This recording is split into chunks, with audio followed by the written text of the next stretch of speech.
Alleluia, alleluia. Benediccionata e i bambini di nonno e Signore. Pastici, gloria e natura, alleluia. Domani, la Santa Cara, lo studio al Santo e il tuo peccato.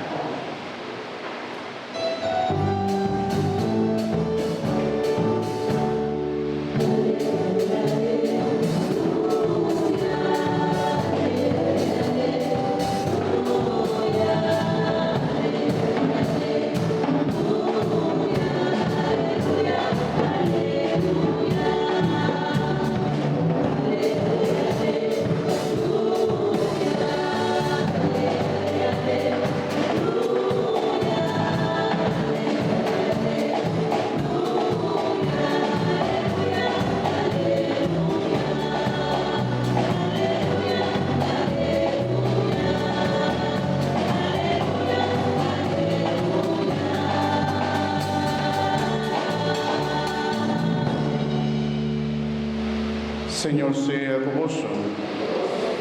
Proclamación del Evangelio de Jesucristo según San Marcos.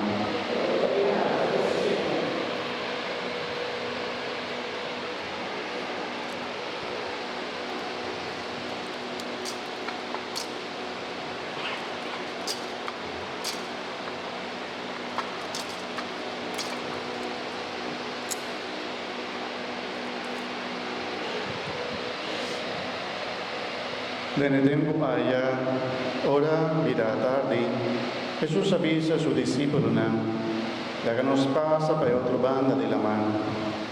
El discípulo a despedir el pueblo. Después, en la 30 de voto, tengo a Jesús, ya estaba sentado, y ya va con él. Otro voto acompañaron. Hablando de tempestad, el viento fuerte, y ahora andaba a tratar duro contra el voto de tal manera que el voto comienza llena. Para atrás en el voto, Jesús estaba a dormir en sueño arriba un cocinche. Man adelante por el sueño y avise, Maestro, no te importaba que no estaba ahí y morir. Jesús alanta, haz cual viendo y avisa la mano, queda quieto, calmado. Viendo acá de un calma grande y adreta, de cómo vos tenés tanto miedo, Jesús apondrá, de cómo vos no tenés fe. Miedo grande apoderado de discípulo y nada contra otro, mas hasta que el hombre a quitar, o hasta viento y la manda obedecer. Palabra del Señor.